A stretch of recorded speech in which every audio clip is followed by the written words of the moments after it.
everyone.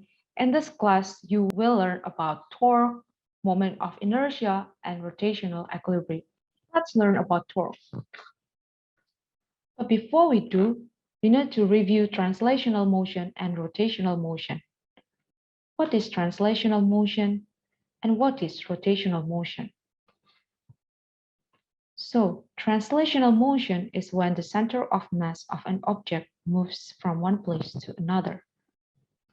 Rotational motion is when the object moves in circle around its center of mass. An object could have both translational and rotational motion. Let's show some examples. This bicycle wheel is in rotational motion, but not translational motion. This bicycle wheel is in translational motion because its center of mass is in motion. This bicycle wheel is in both translational and rotational motion. As you recall, force is the ability to cause acceleration, while torque is essentially rotational force. It is the ability of a force to cause angular acceleration. Watch as I apply a torque to a bicycle wheel twice. Can you explain how it is that you know I applied a net torque to the bicycle wheel twice? First, the wheel was at rest. Then I started the wheel spinning. So I changed the angular velocity of the wheel, and that means I angularly accelerated the wheel, which means I applied a net torque to the wheel to cause that angular acceleration. And then I did the reverse. The wheel was spinning and I stopped it. So again, I applied a net torque to the wheel to angularly accelerated the wheel. I changed the angular velocity of the wheel to 0. And hence, in that example, I applied a net torque twice to the bicycle wheel. The symbol for torque is the lower Greek letter tau. And the torque is defined as the cross product between factor R and F.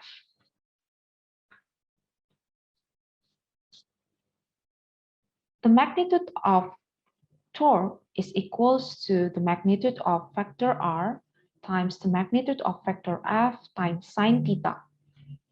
Or it is also can be written as R perpendicular times F. R perpendicular is called lever arm or moment arm. It is defined as R sine theta. Again, F is the force that causing the torque. The R factor is the position factor from the axis of rotation to the point the force is applied to the object. And the theta is the angle between the directions of the R vector and the directions of the force factor. Notice there is an arrow symbol over the tau. It means that torque is a factor. Thus, torque has both magnitude and direction. Let's look at some specific examples to help us understand all of this. I like to say everything you ever needed to know about torque, you already know because you have opened many doors. So let's look at the door. Through trial and error, you have honed your ability to walk through a door. When you approach a door, what do you look for? Yeah, you will look for the handle. The handle of the door is about as far away from the axis of rotation or hinge as the handle can get on the door.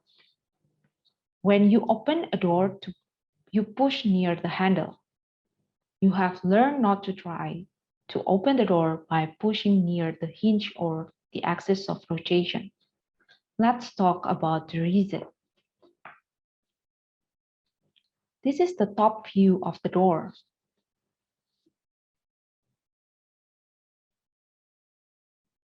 The magnitude of the R value is from the axis of rotation to where the force is applied.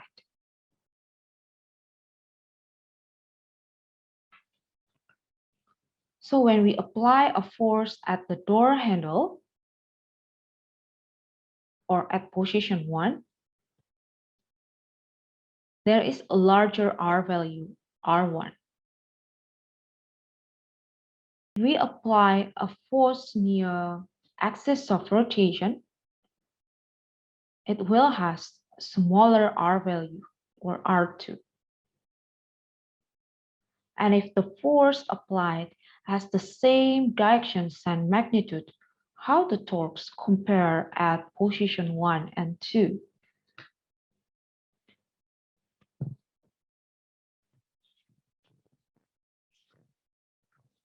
The angles between the force directions and the R vector for both positions are 90 degrees. And the sine of 90 degrees is equals to 1.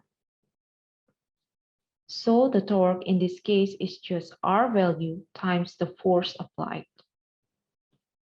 Because the R value for position 2 is much smaller than the R value for position 1, the torque when we push on the door closer to the axis of rotation will be much smaller.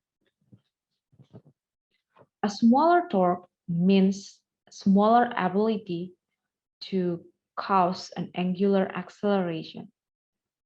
So when we push near the hinge, the torque has smaller ability to cause an angular acceleration to open the door.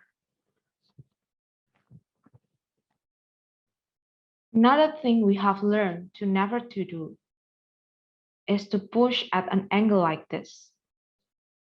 The maximum value for the sine of an angle is at 90 degrees.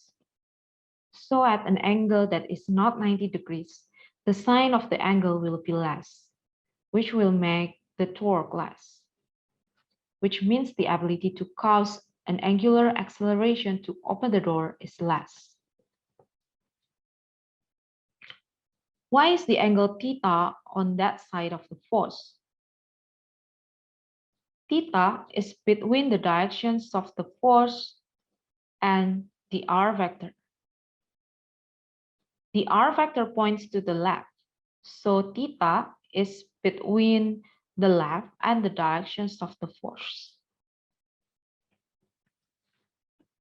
One last example of you will never try to open the door. Will you never try to open a door by pushing on the side of the door like this? Well, in that case, the angle between the R value and the force applied is 180 degrees. And the sine of 180 degrees is 0. So no matter how hard you push, you will never cause a torque to open the door. Up to now, we have not mentioned moment arm at all. Let's go back to an example with the force at an angle to talk about moment arm.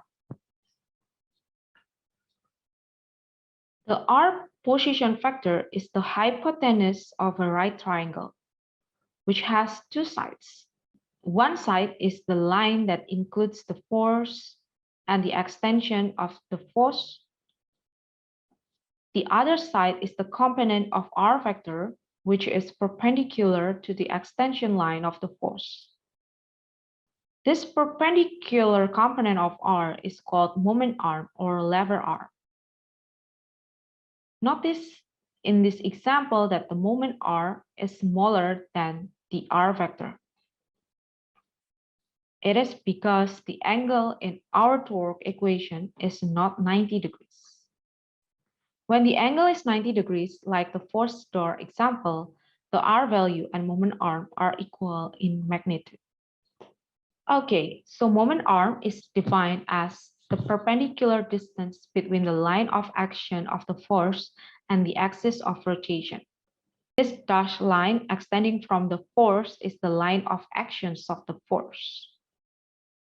And moment arm is the perpendicular distance from the axis of rotation to the line of action. Perpendicular means a right triangle.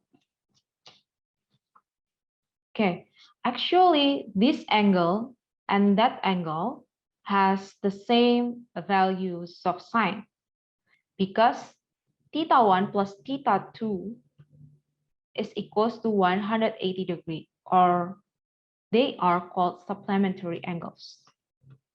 Because they are supplementary angle, we can observe in the sine graph that the value of sine θ1 and sine θ2 must be the same. That's why in the calculation, you can use the θ1 or you also can use the θ2. It doesn't matter. Last is the unit. Torque equals to moment arm times force. So the unit must be meters times Newton or Newtons times meter, Newton meter. Maybe you will think, our Newton meter is joule and the joule is the unit for energy. Well, that's correct. Joule is Newton meter. But for torque, we won't use joule. We use Newton meter because torque is a factor and entirely different from work and energy, which are scalars. That's why for torque, we won't use joule. Instead, we will use Newton meter. Okay, let's see some dynamics of rotation. Okay, again, torque is the ability to cause angular acceleration. Yeah. So tau or torque is proportional to the angular acceleration. And tau equals to I times the angular acceleration. What is I? I here is the moment of inertia. If you see this equation, maybe you will remember the Newton's second law because the equation is almost the same. In the Newton's second law, force is the ability to cause acceleration, linear acceleration. Yeah, that's why I can write F is proportional to A. And the complete equation becomes F equals to M times A, where M here is the mass. Okay. So in the Newton's second law, force causing the acceleration, the linear acceleration, and force is actually equals to mass times acceleration. In case of rotational motion, torque is equals to moment of inertia times angular acceleration. So in rotational motion, the one that acts like force is torque. The one that acts as mass is moment of inertia. They are analogous.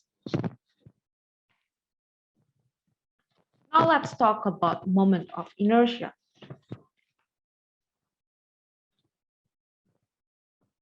You can see a wheel and a uniform disc with the same mass rotating about the same axis.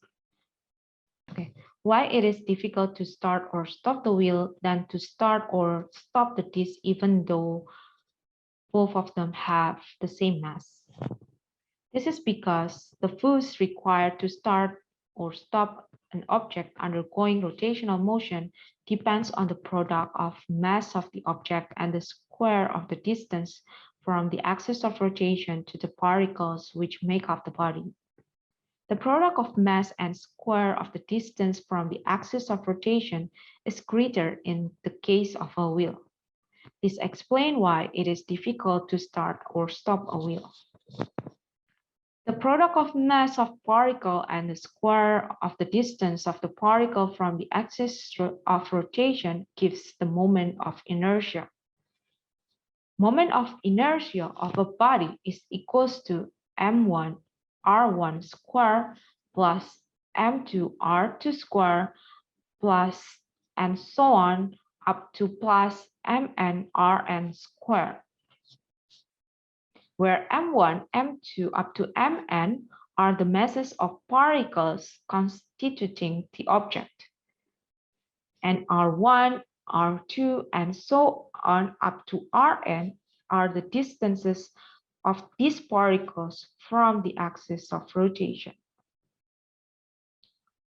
The equation can also be written as like this, where m is the mass of the particle and r is the distance of the particle from the axis of rotation. The SI unit of moment of inertia is kilogram meter squared, and the dimension formula is ml squared.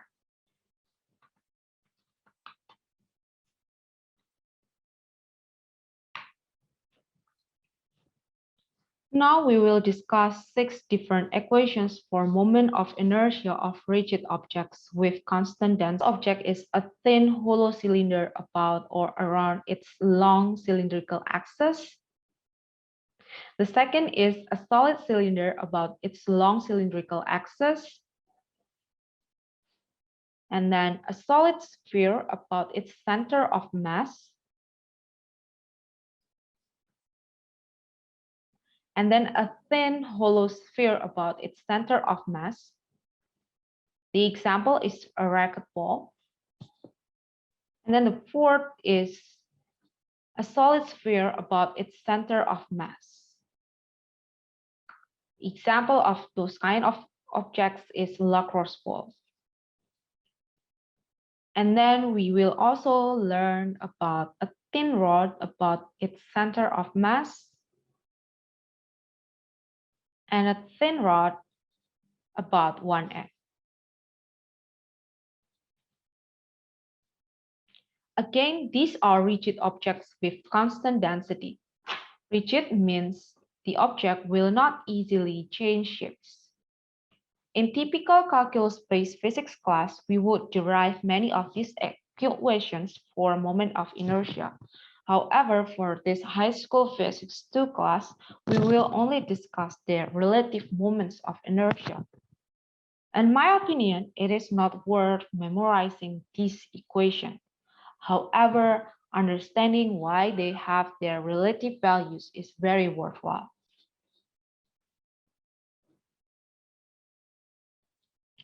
Okay, please remember what is the equation for moment of inertia of a system of particles. The moment of inertia of a system of particles equals the mass of each particle times the square of the distance each particle is from the axis of rotation. But we are not talking about system of particles. We are now talking about the moment of inertia of rigid objects with shape and constant density. Can we use that equation? In order to derive the equation for moment of inertia of rigid objects with shape and constant density, we would need to use calculus. The equation we would use is moment of inertia equals the integral with respect to mass of the square of the distance each piece of the object is from the axis of rotation. However, for this class, we are not going to use that equation. Let's start with a thin rod about its center of mass and then about 1m. Realize the word thin in thin rod means the radius of the rod is very small relative to the length of the rod. We consider the rod to essentially be one-dimensional. The moments of inertia for thin rods are fraction times ml squared, where m is the mass of the rod and l is the length of the rod. For example, the moment of inertia of a thin rotating like this about its center of mass is 1/12 the mass of the rod times the length of the rod square, or 1/12 ml squared. The moment of inertia of thin rod about 1n is 1/3 mass times length squared.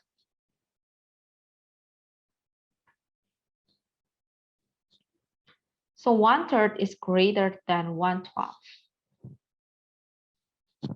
So actually, moment of inertia increases when we move the axis of rotation from the center of mass to the end of the rod. Why?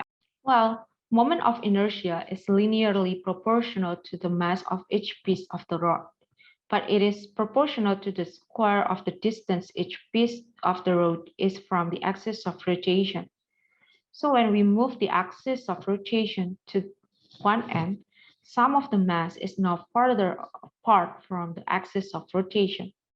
Next, let's talk about other moments of inertia.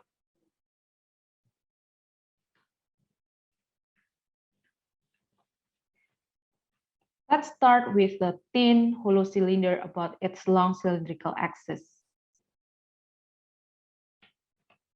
The thickness of hollow cylinder is very small compared to the radius of the cylinder. Therefore, we can consider the hollow cylinder to be essentially a two-dimensional object, where every piece of the thin hollow cylinder is a distance r from the axis of rotation. What do you think for the moment of inertia of the thin hollow cylinder about its long cylindrical axis? Oh yeah, the long cylindrical axis is the axis of the cylinder which intersect with the center of every circle created by the cylinder. Okay, again, what do you think about the moment of inertia of thin hollow cylinder about its long cylindrical axis? Yeah, because every piece of the thin hollow cylinder is at a distance r from the axis of rotation, the moment of inertia of the entire thin hollow cylinder equals the mass of the cylinder times the square of the radius of the cylinder.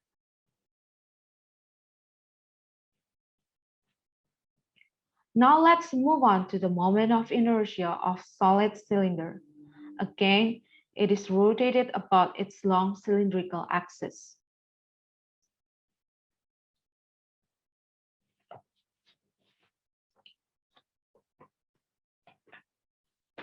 Which one will be greater? The moment of inertia of solid cylindrical object or a thin hollow cylindrical object?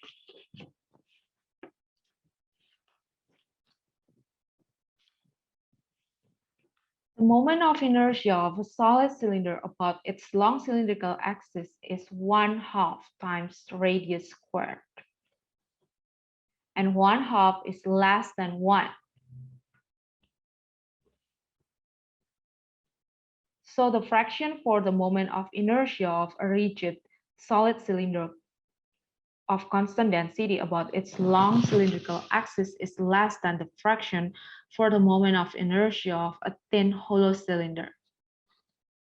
Notice neither of these two moment of inertia equations depend on the length of the cylinder.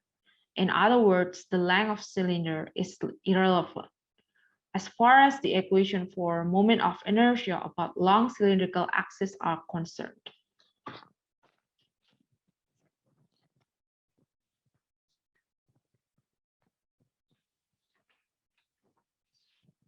Let's move on to the moment of inertia of solid sphere about its center of mass. How do you think the fraction multiplied by mass times radius squared for the moment of inertia of solid sphere about its center of mass compares to the fractions for a solid cylinder? Well, because the sphere is solid, then a larger percentage of its mass is located closer to its axis of rotation than for solid cylinder. So the fraction for the equation for moment of inertia of a solid sphere should be less than the fraction for solid cylinder. The moment of inertia of a solid sphere about its center of mass equals to 2/5 times mass times the radius squared. And 2/5 is less than 1/2. Thus, the moment of inertia for solid sphere is less than the moment of inertia for solid cylinder. Again, it is because the mass is more distributed closer to the axis of rotation in solid sphere compared to in solid cylinder. What about the last one? A racquetball, for example, or thin hollow sphere. Where do you think the fraction for the equation for moment of inertia of a rigid thin hollow sphere of constant density about its center of mass fits in with our other fractions? Okay, assuming a hollow sphere has a larger portion of its mass further from axis of rotation, we would expect the fraction for the equation for the moment of inertia of a thin hollow sphere about its center of mass to be more than for a solid cylinder. However, compared to the thin hollow cylinder, the hollow sphere has a smaller portion of its mass located further from the axis of rotation. So we would expect the fractions of the equation for a moment of inertia of a thin hollow sphere about its center of mass to be less than a thin hollow cylinder. The moment of inertia of a thin hollow sphere about its center of mass equals to 2/3 times mass times. Okay, we have now completed discussing all 6 moments of inertia equations, and I will just take a moment to point out an error students often make, which is to forget that a thin rod moment of inertia equation include L for length. Meanwhile, for the others, include R for the radius instead. Maybe sometimes students think that the thin rod equation also have R in them, but they don't. They only have L for length. But again, please do not memorize those equations. Instead, understand why they have their relative fraction in their moment of inertia equations. Let's learn about rotational equilibrium. But first, let's review translational equilibrium. When the net force acting on an object equals to 0, the object is in translational equilibrium. What does it mean physically for an object when it is in translational equilibrium? If the net force equals to 0, the acceleration of the object equals 0. So, an object in translational equilibrium is not accelerating. It could be at rest or it could be moving with constant velocity. Okay, let's visualize that. This is the dog. When we add up all the forces acting on him, they add up to 0. So he is in translational equilibrium, and you can see he is at rest. Here is an object at rest in translational equilibrium. And this is a car. The car is moving at a constant velocity. The sum of all forces acting on the car equals to 0. Therefore, the car is moving at a constant velocity. It has 0 linear acceleration, and it is in translational equilibrium. Okay, that is translational equilibrium. Please take what we just reviewed about translational equilibrium and apply it to rotational motion to determine when an object is in rotational equilibrium. The net torque acting on an object equals to 0 means the rotational inertia times angular acceleration equals to 0, or the angular acceleration of an object in rotational equilibrium equals to 0. Angular acceleration equals the change of angular velocity over change in time. And therefore, in angular acceleration of objects equals to 0, that means the angular velocity of the object is not changing. Therefore, the object is either not rotating or moving with constant angular velocity. This is a ceiling fan which is at rest. Currently, there is zero torque acting on the fan. So the fan has zero angular acceleration, is at rest, and is in rotational equilibrium. If you look at a fan when it is rotating at a constant angular velocity, there is a constant torque caused by the motor of the ceiling fan and constant torque in the opposite direction caused by the internal friction in the fan and the air resistance of the fan blades. However, the net torque acting on the fan is still zero. Therefore, the angular acceleration of the fan equals zero. Thus, the fan is rotating at a constant angular velocity and is in rotation. Actually, there is one more thing.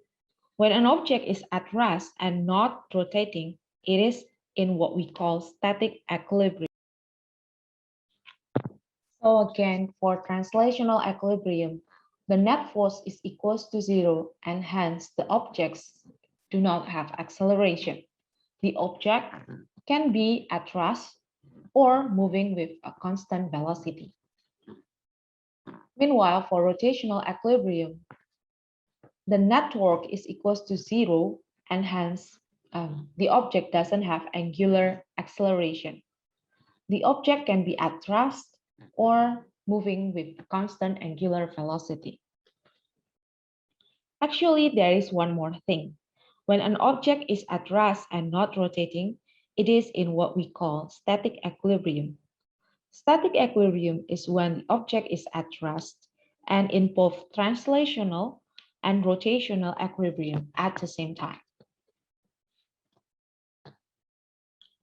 When this is the case, the net torque equals to zero.